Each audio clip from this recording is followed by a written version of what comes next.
Basically నేను ఇక్కడ అమ్మాయి కాదు సార్, నేను వేరే స్టేట్ అమ్మాయిని. పెళ్ళైనందుకు అత్తగారింటికి రావాలి కాబట్టి ఇక్కడికి వచ్చాను.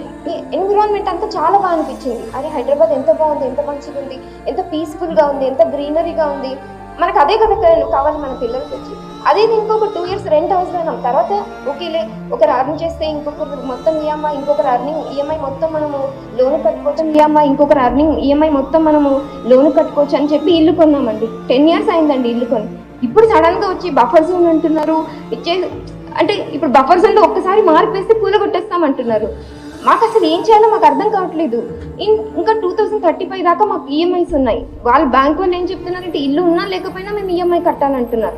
అదేలా అవుతుంది? అండ్ దీంతో పాటు ఇంకొకటి ఏంటంటే ఈఎంఐ కట్టకపోతే మా మీద రివర్స్ కేర్స్ వేస్తారంట. అంటే మేము ఇల్లీగల్గా వాళ్ళకి డాక్యుమెంట్స్ ఇచ్చి మేము ఇచ్చేసామని మా మీద వేస్తారు. సో ఏదైనా బర్డన్ మేము బేర్ చేయాలండి. ఇంత కష్టపడి అండ్ మోర్ ఓవర్ మేము ఒక మంచి ఫ్యామిలీ నుంచి వచ్చిన వాళ్ళం. మనకంటూ ఉంటే అవన్నీ కష్టాలు డ్రీమ్స్ ఉంటాయి, అన్నీ ఉంటాయి, అవన్నీ ఫుల్ఫిల్ చేసి అవన్నీ కష్టాలు ఎదుర్కొంటూ మేము ఈ స్టేజ్కి వచ్చాం. మా పిల్లలకు చెప్తున్నాం, మేము ఈ స్టేజ్కి ఉన్నాం నాన్న, మీరు నెక్స్ట్ స్టేజ్కి వెళ్ళండి. తర్వాత మీ దగ్గర ఉన్నది సహాయపడండి కొంతమందికి. మనం ఉంది చాలా, మన దగ్గర ఉంది అంతవరకు వచ్చి ఇప్పుడు సడన్గా ఇలా అన్నీ చెప్తే చాలా బాధగా ఉందండి. డెవలప్మెంట్ చెయ్యండి, మేము ఎవ్వరికి అగేన్స్ట్ కాదు, డెవలప్మెంట్ చెయ్యండి, but not at the cost of మా జీవితాలు పోయి డెవలప్మెంట్ చేయడం అంటే చాలా కష్టం కదండి.